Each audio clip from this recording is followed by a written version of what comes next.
Assalamualaikum warahmatullahi wabarakatuh. Salam sejahtera untuk kita semua. Baik, teman-teman sekalian, hari ini kita akan melanjutkan pembahasan materi kita untuk tes TWK, SKD, CPNS tahun 2021. Jadi, hari ini kita akan membahas Pancasila. Jadi, berbicara tentang Pancasila itu cukup luas, ya.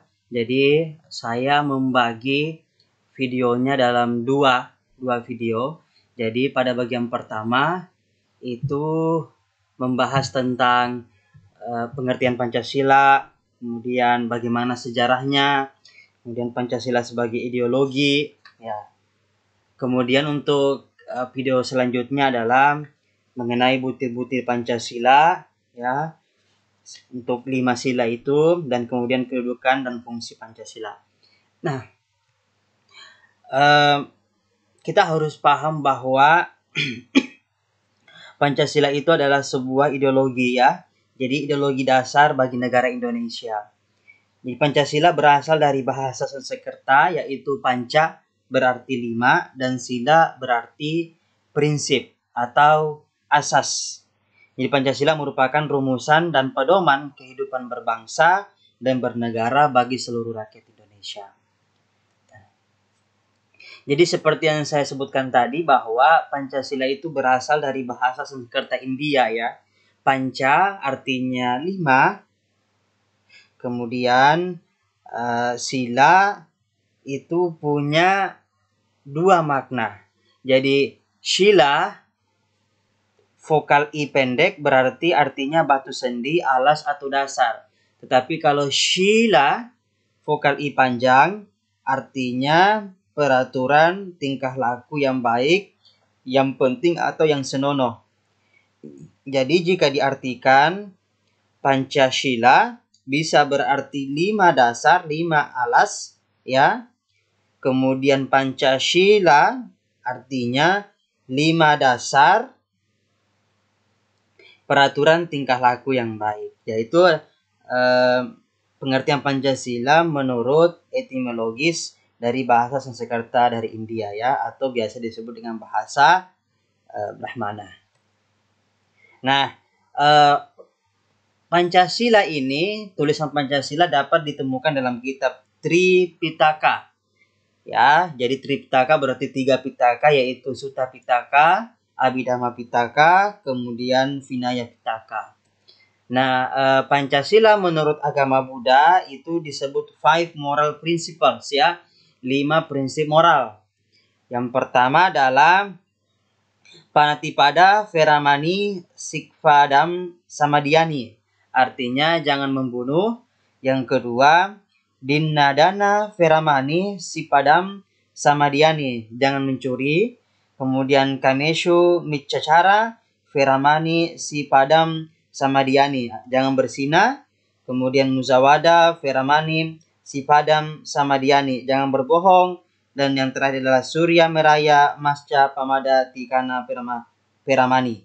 Jangan mabuk. Jadi itu adalah 5 prinsip moral menurut agama Buddha. Nah, oke. Syair pujian Empu Prapanca Sarga 53 bait kedua yang berbunyi sebagai berikut. Yatnanggegwani Pancasila Kerta Sangkar Bisekaka Krama. Berarti 5 pandangan yang berupa. Jadi 1, mateni artinya membunuh, maling, mencuri, madon, berzina, mabuk, dan main atau berjudi. Jadi itulah 5 pantangan menurut syair pujian Empu Prapanca. Oke, sekarang kita akan bahas sedikit pengertian Pancasila secara historis. Nah, ada di sini saya sebutkan 3 pengertian Pancasila ditinjau dari historisnya, ya. Yang pertama oleh Muhammad Yamin pada tanggal 29 Mei 1945 mengumumkan bahwa Pancasila itu atau 5 dasar itu terdiri atas peri kebangsaan, peri kemanusiaan, peri ketuhanan, peri kerakyatan, dan kesejahteraan rakyat. Nah, secara tertulis Muhammad Yamin, ya, mengusulkan 5 dasar itu. 5 dasar. Yang pertama, ketuhanan yang Maha Esa, kebangsaan persatuan Indonesia, rasa kemanusiaan yang adil dan beradab, kerakyatan yang dipimpin oleh hikmat kebijaksanaan dalam permusyawaratan perwakilan, keadilan sosial bagi seluruh rakyat Indonesia. Nah, kemudian ada juga oleh Profesor Dr. Supomo pada tanggal 31 Mei 1945 itu juga mengemukakan 5 dasar negara, ya. Jadi 5 dasar negara, yaitu persatuan, kekeluargaan, keseimbangan lahir dan batin, musyawarah, dan keadilan rakyat. Nah, selanjutnya pada tanggal 1 Juni 1945, Insinyur Soekarno pada saat itu yang berpidato itu mengusulkan 5, ya, mengusulkan 5. Yang pertama, nasionalisme atau kebangsaan Indonesia, internasionalisme atau perikemanusiaan, mufakat atau demokrasi, kesejahteraan sosial, dan yang terakhir adalah 5 ketuhanan yang berkebudayaan. Jadi inilah 5 hal yang diajukan oleh Insinyur Soekarno. Oleh Insinyur Soekarno kemudian memberi nama 5 hal ini menjadi Pancasila. Nah, oleh karena itu, disinilah awal terbentuknya dasar negara Pancasila, ya. Oke. Jadi makanya pada setiap tanggal 1 Juni diperingati sebagai lahir istilah Pancasila. Jadi lahir istilah Pancasila. Ya. Tapi di sini belum resmi, ya, belum resmi. Nah, nanti kita akan bahas kapan resminya, ya, dasar-dasar negara itu. Nah, kemudian secara historis dari Piagam Jakarta pada tanggal 22 Juni 1945 itu menyebutkan 5. Yang pertama, ketuhanan dengan kewajiban menjalankan syariat Islam bagi pemeluk-pemeluknya, kemanusiaan yang adil dan beradab, persatuan Indonesia, kerakyatan yang dipimpin oleh hikmat dalam kebijaksanaan, kerakyatan yang dipimpin oleh hikmat kebijaksanaan, maaf ini ada kesalahannya, dalam permusyawaratan perwakilan, dan yang terakhir adalah keadilan sosial bagi seluruh rakyat Indonesia. Nah, sekarang kita akan membahas Pancasila, pengertian Pancasila secara terminologi. Nah, ketika kita membahas tentang terminologi, artinya adalah peristilahan, batasan atau definisi istilah. Jadi kita akan membatasi definisi dari Pancasila ini, ya. Nah, ada 4 batasan berdasarkan sumbernya. Yang pertama menurut Undang-Undang Dasar 1945 yang termaktub dalam bagian pembukaan. Nah, untuk melengkapi alat-alat perlengkapan negara sebagaimana lazimnya negara-negara yang merdeka, maka Panitia Persiapan Kemerdekaan Indonesia segera mengadakan sidang.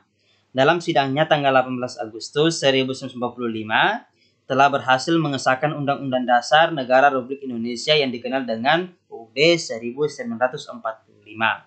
Adapun Undang-Undang Dasar 1945 tersebut terdiri atas 2 bagian, seperti yang pernah saya jelaskan pada video sebelumnya, yaitu pembukaan Undang-Undang Dasar 1945 dan pasal-pasal Undang-Undang 1945 yang berisi 37 pasal, 1 aturan peralihan yang terdiri atas 4 pasal, dan 1 aturan tambahan terdiri atas 2 ayat. Nah, anyway, dalam bagian pembukaan Undang-Undang 1945 yang terdiri atas 4 alinea tersebut tercantum rumusan Pancasila. Jadi di dalam pembukaan itu ada rumusan Pancasila. Apa itu? Ketuhanan yang Maha Esa, kemanusiaan yang adil dan beradab, persatuan Indonesia, kerakyatan yang dipimpin oleh hikmat kebijaksanaan dalam permusyawaratan perwakilan, terakhir keadilan sosial bagi seluruh rakyat Indonesia. Itu menurut pembukaan Undang-Undang Dasar 1945. Nah, sekarang menurut Konstitusi RIS atau Republik Indonesia Serikat yang berlaku sejak 29 Desember 1949 sampai 17 Agustus 1950. Nah, 5 dasar yaitu ketuhanan yang Maha Esa, peri kemanusiaan, kebangsaan, kerakyatan, dan keadilan sosial. Nah, selanjutnya, menurut Undang-Undang Dasar Sementara tahun 1950 yang berlaku pada tanggal 17 Agustus tahun 1950 sampai 5 Juli tahun 1959. Nah, bunyi-bunyi sila itu adalah sebagai berikut, yaitu ketuhanan yang Maha Esa, peri kemanusiaan, kebangsaan, kerakyatan, dan keadilan sosial. Nah, dan selanjutnya masih ada lagi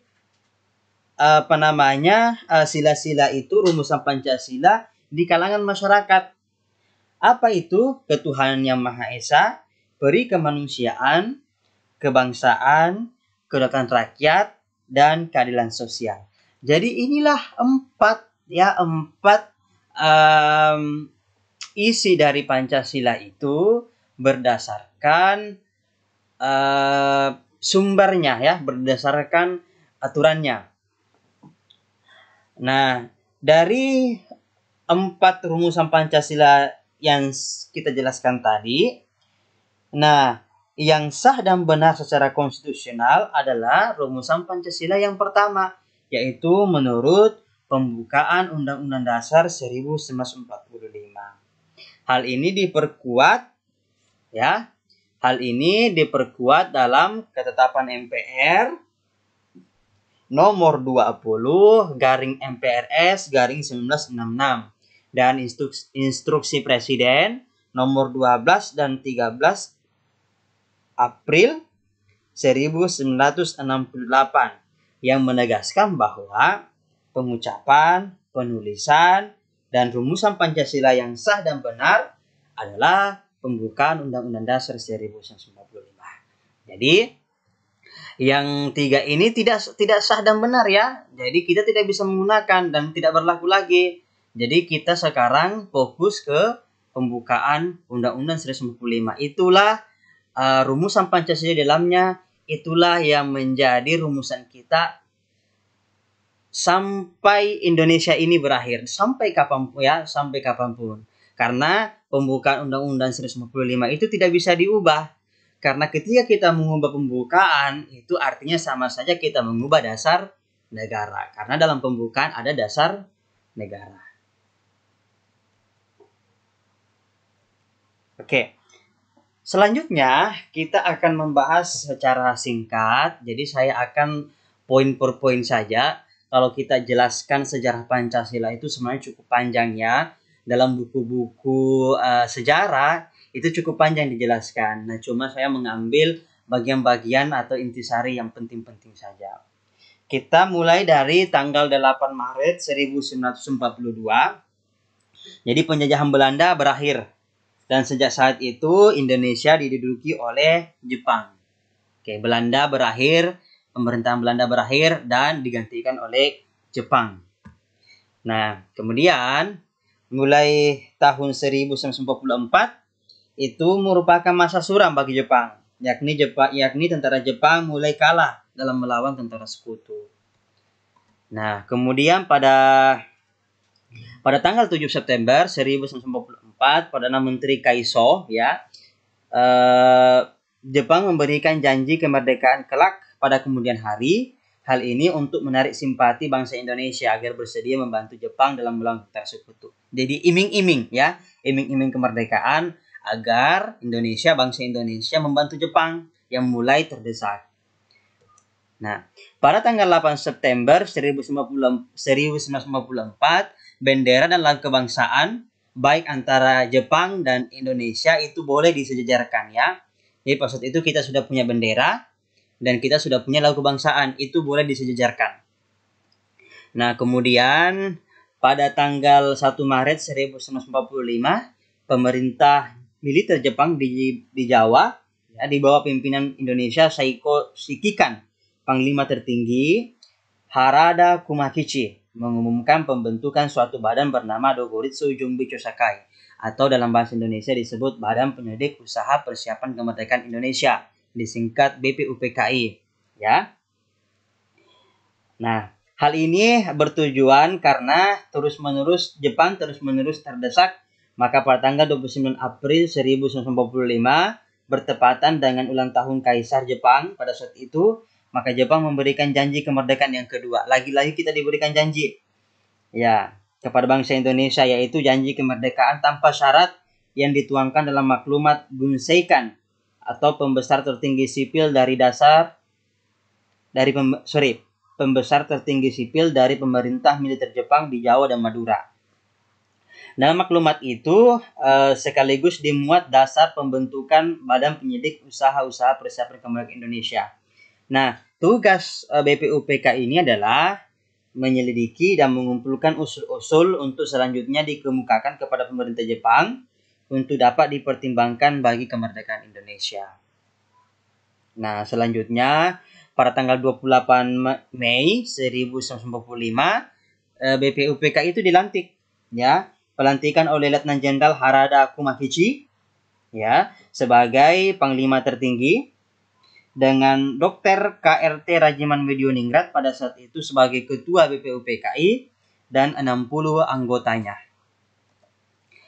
Nah, kemudian BPUPKI melaksanakan sidang 2 kali ya. Sidang pertama itu pada tanggal 29 Mei 1 Juni dan sidang yang kedua pada tanggal 10 sampai 17 Juli 1945. Nah, apa isi sidang itu? Dalam sidang BPUPKI pertama, Dr. Rajiman Widyoningrat mengajukan suatu masalah yang khusus yang akan dibahas pada sidang tersebut. Masalah tersebut adalah calon rumusan dasar negara yang akan dibentuk. Kemudian terpilih pada saat itu 3 orang pembicara, yaitu Muhammad Yamin, Supomo, dan Soekarno. Nah, kemudian pada tanggal 29 Mei 1945, Muhammad Yamin mengemukakan pemikiran tentang dasar negara, ya, yang berisikan 5 asas dasar negara Indonesia, yaitu apa itu? Peri kebangsaan, peri kemanusiaan, peri ketuhanan, peri kerakyatan, dan kesejahteraan rakyat. Jadi itulah 5 asas dasar negara Indonesia. Nah, tetapi apa yang beliau sampaikan dalam pidato berbeda dengan yang beliau ajukan secara tertulis. Nah, secara tertulis 5 asas itu menjadi yang pertama, ketuhanan yang Maha Esa. Yang kedua, persatuan Indonesia. Yang ketiga, rasa kemanusiaan yang adil dan beradab. Yang keempat, kerakyatan yang dipimpin oleh hikmat kebijaksanaan dalam permusyawaratan perwakilan. Dan yang kelima adalah keadilan sosial bagi seluruh rakyat Indonesia. Nah, selanjutnya pada tanggal 31 Mei 1945, Profesor Dr. Supomo mengemukakan dasar negara. Jadi 5 asas dasar negara, yaitu 1, persatuan, yang kedua kekeluargaan, yang ketiga keseimbangan lahir batin, yang keempat musyawarah, dan yang kelima keadilan rakyat. Inilah yang diajukan oleh Supomo. Nah, pembicara ketiga yaitu Insinyur Soekarno pada tanggal 1 Juni 1945 mengucapkan pidatonya di depan BPUPKI. Dalam sidang tersebut, Soekarno mengajukan usul mengenai calon dasar negara yang terdiri atas 5 hal, yaitu nasionalisme atau kebangsaan Indonesia, internasionalisme atau peri kemanusiaan, mufakat atau demokrasi, kesejahteraan sosial, dan ketuhanan yang berkebudayaan. Nah, jadi teman-teman sekalian, mohon supaya teman-teman menghafal masing-masing yang diusulkan oleh ketiga pembicara ini, karena jangan sampai bertukar ya, jangan sampai salah. Jadi harus dihafal betul. Nah, saya pun juga kadang-kala lupa dan salah ya, terbalik. Nah, kemudian 5 hal usulan tentang rumusan dasar negara yang disampaikan oleh Soekarno kemudian diberi nama Pancasila. Makanya seperti yang saya jelaskan tadi, tanggal 1 Juni lahir istilah Pancasila ya, lahir istilah Pancasila. Yang kemudian diterima langsung oleh sidang BPUPKI. Kemudian pada saat itu Soekarno mengemukakan bahwa kelima sila tersebut dapat diperas menjadi trisila. Ya, trisila artinya 3 sila, yaitu sosionasionalisme, sosiodemokrasi, dan ketuhanan. Nah, dapat diperas lagi menjadi ekasila, yaitu 1 sila, yaitu gotong royong. Nah, itulah usulan sampai yang disampaikan oleh Insinyur Soekarno. Nah, rumusan Soekarno tentang Pancasila kemudian digodok oleh Panitia 8. Jadi Panitia 8 itu adalah dibentuk oleh Ketua Sidang BPUPKI. Panitia 8 juga menampung usul-usul yang masuk lainnya dan memeriksa serta melaporkan kepada Sidang Pleno BPUPKI. Tiap-tiap anggota diberi kesempatan mengajukan usul secara tertulis paling lambat sampai dengan tanggal 20 Juni 1945. Anggota Panitia 8 itu ada 8 orang. Ya, jadi Insinyur Soekarno, Ketua merangkap anggota, Ki Bagus Hadikusumo, Ki Haji Wahid Hashim, ya, Muhammad Yamin, Sutarjo Kartohadikusumo, A.A. Marimis, Otto Iskandar Dinata, dan Dr. Andes Muhammad Hatta. Coba teman-teman perhatikan, jadi 8 orang ini sangat mewakili Indonesia dari kalangan nasionalis, agama.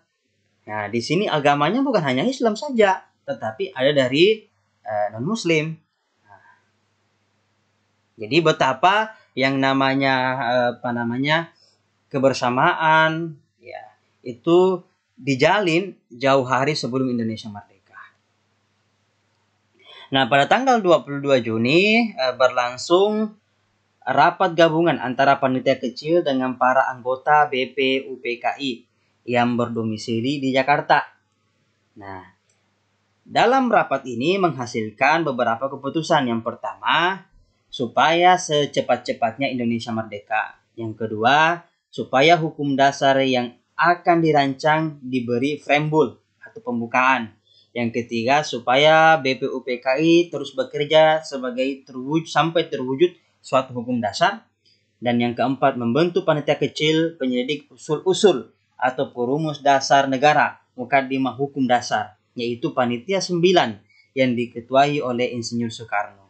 Panitia 9 atau yang disingkat atau yang dalam bahasa Jepangnya itu disebut Dokuritsu Zyunbi Tyosakai terdiri atas 1.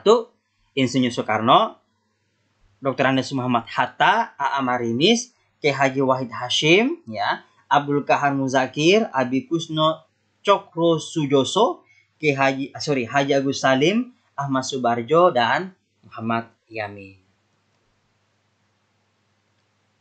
Nah, kemudian Panitia 9 ini pada tanggal itu juga, yaitu tanggal 22 Juni 1945, bertempat di Jalan Pegangsaan Timur 56 Jakarta, melanjutkan sidang dan berhasil merumuskan calon Mukaddimah Hukum Dasar, yang kemudian dikenal dengan sebutan Piagam Jakarta. Adapun rumusan Pancasila sebagaimana termuat dalam Piagam Jakarta adalah sebagai berikut. Nah, jadi Piagam Jakarta ini semacam mukaddimah hukum dasar. Nah, dalam Piagam Jakarta itu ada rumusan Pancasila. Yang pertama, ketuhanan dengan kewajiban menjalankan syariat Islam bagi pemeluk-pemeluknya. Yang kedua, kemanusiaan yang adil dan beradab. Yang ketiga, persatuan Indonesia. 4, kerakyatan yang dipimpin oleh hikmat kebijaksanaan dalam permusyawaratan perwakilan. Dan yang terakhir adalah keadilan sosial bagi seluruh rakyat Indonesia. Nah, itulah bunyi atau rumusan Pancasila berdasarkan Piagam Jakarta. Lanjut, dalam sidang BPUPKI kedua, ya, tadi kita sudah bahas yang pertama, yang kedua, tanggal 10 sampai 16 Juli, hasil yang dicapai adalah merumuskan rancangan hukum dasar. Jadi kawan-kawan sekalian, pada sidang BPUPKI pertama dihasilkan rumusan dasar negara yang termuat dalam Piagam Jakarta. Ya, jadi sidang 1 membahas tentang dasar negara, sidang yang kedua membahas tentang rumusan hukum dasar. Apa itu? Ya, Undang-Undang Dasar 1945. pada tanggal 11 Juli 1945 membentuk 3 panitia kecil, ya, yaitu Panitia Perancang Undang-Undang Dasar, Panitia Perancang Ekonomi dan Keuangan, dan Panitia Perancang Pembela Tanah Air. Kemudian pada tanggal 7 Agustus 1945, BPUPKI dianggap selesai, ya, telah menghasilkan rancangan dasar negara dan rancangan undang-undang dasar, tetapi belum disahkan. Nah, kemudian tanggal 7 Agustus BPUPKI dinyatakan demisioner, dibubarkan dan diganti PPKI atau Panitia Persiapan Kemerdekaan Indonesia. Nah, disingkat Dokuritsu Jombe Inkai. Ya, di mana kita tahu bahwa ketuanya adalah Insinyur Soekarno. Nah, kemudian pada tanggal 15 Agustus 1945, setelah Jepang dibombardir dengan bom atom di 2 kota, yaitu Nagasaki dan Hiroshima. Hiroshima itu tanggal 6, ya, tanggal 6. Kemudian di Hiroshima itu tanggal 9 kalau saya tidak salah. Akhirnya tanggal 15 Agustus Jepang menyerah kepada sekutu. Dan pada tanggal 17 Agustus diadakan proklamasi. Tentu saja dari tanggal 15, tanggal 17 ada banyak sekali hal-hal penting yang terjadi pada bangsa Indonesia pada saat itu. Cuma kita tidak jelaskan, ya, terlalu luas. Nah, nanti akan ada video yang akan membahas tentang itu. Nah, 17 Agustus diadakanlah proklamasi kemerdekaan Indonesia. Nah, sehari setelah itu, pada tanggal 18 Agustus 1945 diadakan sidang oleh PPKI dengan agenda utama yang pertama mengesahkan Undang-Undang Dasar 1945. Tetapi sebelum disahkan terdapat 3 perubahan dalam Undang-Undang Dasar 1945, yaitu kata mukaddimah diganti dengan kata pembukaan. Yang kedua, pada pembukaan alinea keempat anak kalimat, ya. Jadi alinea keempat anak kalimat ketuhanan dengan menjalankan syariat Islam bagi pemeluk-pemeluknya atau sila pertama diganti menjadi ketuhanan yang Maha Esa.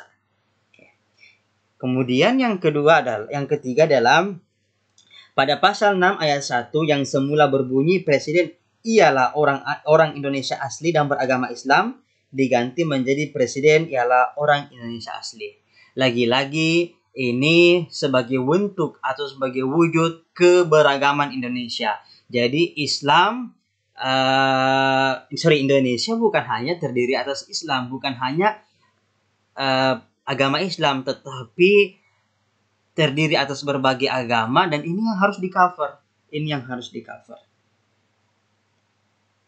Nah, kemudian di agenda utama yang kedua adalah memilih presiden dan wakil presiden pertama. Pemilihan presiden dan wakil presiden dilakukan secara aklamasi. Jadi aklamasi, ya, bukan voting. Atas usul dari Otto Iskandar Dinata dan mengusulkan agar Insinyur Soekarno menjadi presiden dan Muhammad Hatta sebagai wakil presiden. Usul ini diterima oleh seluruh anggota PPKI. Jadi presiden pertama dan wapres pertama itu adalah presiden aklamasi. Ya. Kemudian yang ketiga, agenda utama yang ketiga adalah menetapkan berdirinya Komite Nasional Indonesia Pusat sebagai musyawarah darurat. Ini sebelum DPR atau MPR terbentuk, ya. Ada KNIP.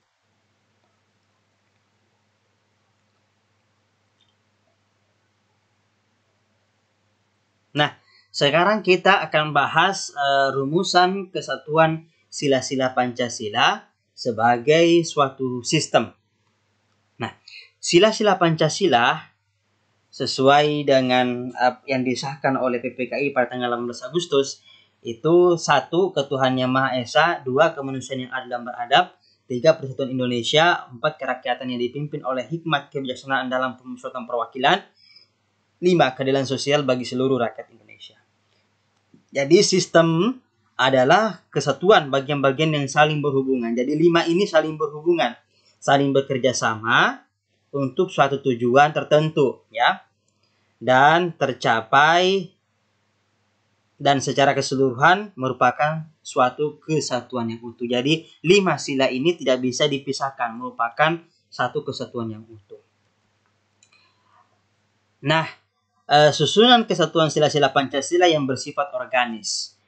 Jadi kesatuan sila-sila Pancasila bersumber pada hakikat dasar ontologis, merupakan sebagai pendukung dari isi inti dari sila-sila Pancasila, yaitu hakikat monopluralis, ya, yang memiliki unsur-unsur susunan kodrat jasmani rohani, sifat kodrat individu, makhluk sosial, dan kedudukan kodrat, yaitu pribadi, berdiri sendiri, makhluk Tuhan yang Maha Esa.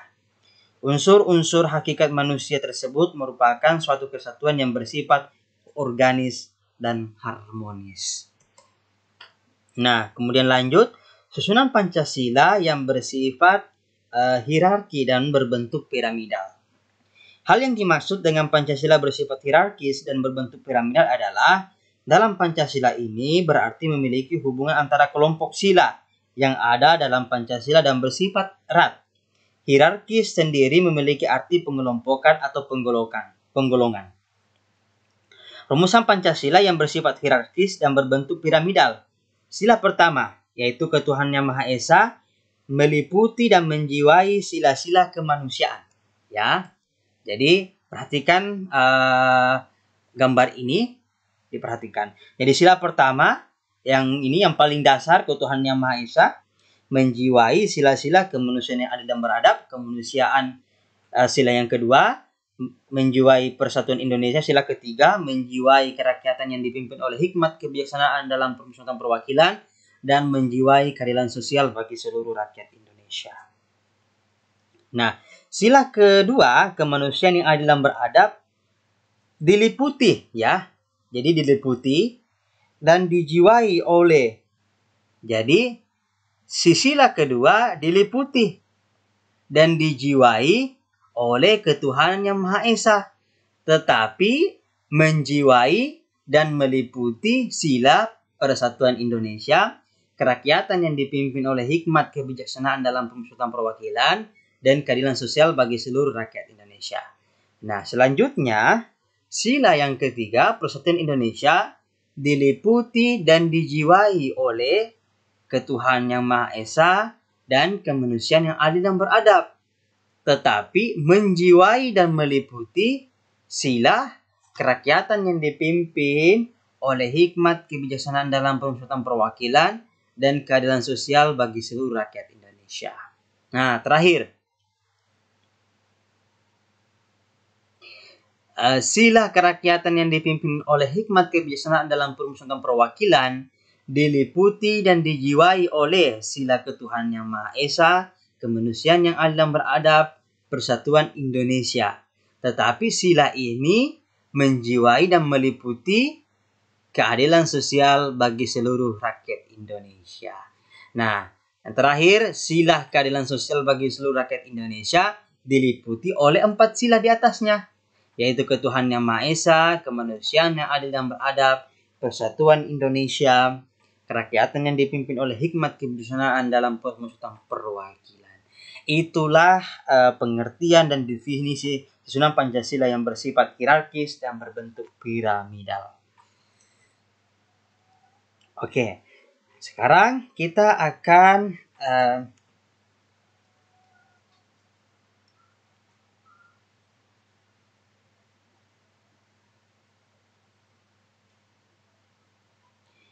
membahas sedikit tentang Pancasila sebagai ideologi nasional, ya.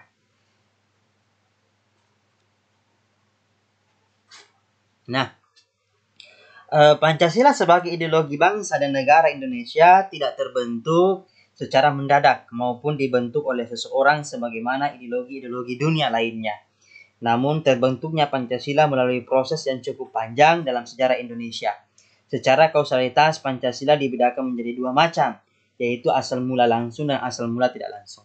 Jadi teman-teman sekalian, Pancasila itu sebagai ideologi tidak mendadak dan tidak dibentuk oleh satu orang. Jadi bukan Insinyur Soekarno yang membentuk.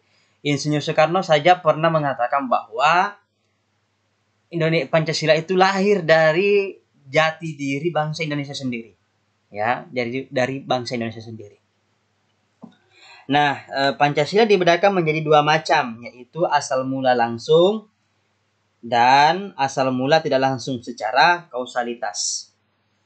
Nah, asal mula langsung menurut Notonegoro yang pertama adalah asal mula bahan atau causa materialis. Asal bahan Pancasila adalah pada bangsa Indonesia sendiri yang terdapat dalam kepribadian dan pandangan hidup. Ya, jadi bahannya itu ya bangsa Indonesia sendiri. Ya, kepribadian dan pandangan hidup. Kemudian selanjutnya adalah asal mula bentuk atau causa formalis. Jadi secara formal dibentuk ya oleh Insinyur Soekarno bersama Dr. Soekarno Hatta serta anggota BPUPKI lainnya yang merumuskan dan membahas Pancasila terutama dalam hal bentuk, rumusan, serta nama Pancasila itu sendiri. Kemudian asal mula karya atau causa efisiensi ya. Jadi causa efisien yaitu asal mula yang menjadikan Pancasila dari calon dasar negara menjadi dasar negara yang sah. Asal mula karyanya adalah PPKI sebagai pembentuk negara dan atas kuasa pembentuk negara yang mengesahkan Pancasila menjadi dasar negara yang sah. Setelah dilakukan pembahasan dalam sidang-sidang BPUPKI dan Panitia 9. Jadi, yang mengesahkan adalah PPKI, tetapi dibahas dalam sidang BPUPKI dan Panitia 9. Nah, lanjut asal mula tujuan atau disebut causa finalis, ya. Jadi dari kata finalis, asal mula tujuan adalah para anggota BPUPKI dan Panitia 9 termasuk Soekarno dan Hatta yang menentukan tujuan dirumuskannya Pancasila sebelum ditetapkan oleh PPKI sebagai dasar negara. Oke. Nah, asal mula yang tidak langsung. Secara kausalitas, asal mula yang tidak langsung Pancasila adalah asal mula sebelum proklamasi kemerdekaan. Asal mula tidak langsung terdapat pada kepribadian serta dalam pandangan hidup sehari-hari bangsa Indonesia dengan rincian bahwa satu, unsur-unsur Pancasila sebelum secara langsung dirumuskan menjadi dasar filsafat negara yaitu nilai ketuhanan, nilai kemanusiaan, nilai persatuan, nilai kerakyatan, dan nilai keadilan. Dan yang kedua adalah nilai-nilai yang terkandung dalam pandangan hidup masyarakat sebelum membentuk negara, yaitu nilai adat istiadat, nilai kebudayaan, dan nilai religius. Dan yang terakhir adalah asal mula tidak langsung Pancasila pada hakikatnya bangsa Indonesia sendiri sebagai causa materialis atau asal mula tidak langsung nilai-nilai Pancasila. Nah, terakhir dari sesi ini adalah 3 bangsa Indonesia berpancasila dalam tri prakara. Jadi kita sebagai bangsa Indonesia itu memegang teguh dan menerapkan Pancasila dalam 3 perkara. Yang pertama, Pancasila asas kebudayaan, Pancasila asas religius, dan Pancasila asas kenegaraan. Jadi dalam perkara budaya, agama, dan tata negara. Baik teman-teman sekalian, itulah penjelasan singkat mengenai pengertian, sejarah, dan Pancasila sebagai ideologi nasional. Nah, di video selanjutnya kita akan membahas tentang makna-makna sila Pancasila dan arti penting Pancasila dalam NKRI. Kemudian yang kedua, kedudukan dan fungsi Pancasila. Nah, itu yang akan kita bahas di video selanjutnya, video yang kedua. Baik, saya kira terima kasih banyak kepada teman-teman sekalian yang telah menonton video ini dari awal sampai akhir. Jika teman-teman ingin mengakses informasi yang lebih luas, materi-materi CPNS, baik itu TWK, TIO, dan TKP, itu silakan dibuka, diakses melalui website kami di lppprotabuna.com. Nah, kemudian jika teman-teman merasa suka dengan video dan materi konten kami, silakan di like, dan jika ingin memberikan saran atau perbaikan, silakan berikan komentar melalui kolom komentar, Dan kemudian jika merasa video ini bermanfaat untuk banyak orang, silakan di-share. Nah, teman-teman, jika ingin selalu mengupdate informasi penting seputar CPNS dan dunia pendidikan, silahkan subscribe. Nah, terakhir, kerjakan sesuatu dengan lebih dan sepenuh hati. Artinya, ketika kita belajar, ya, jangan hanya fokus pada hal-hal tertentu saja, tetapi lebih. Jadi, mengerjakan sesuatu berlebihan itu tidak apa-apa, asalkan dilakukan dengan sepenuh hati.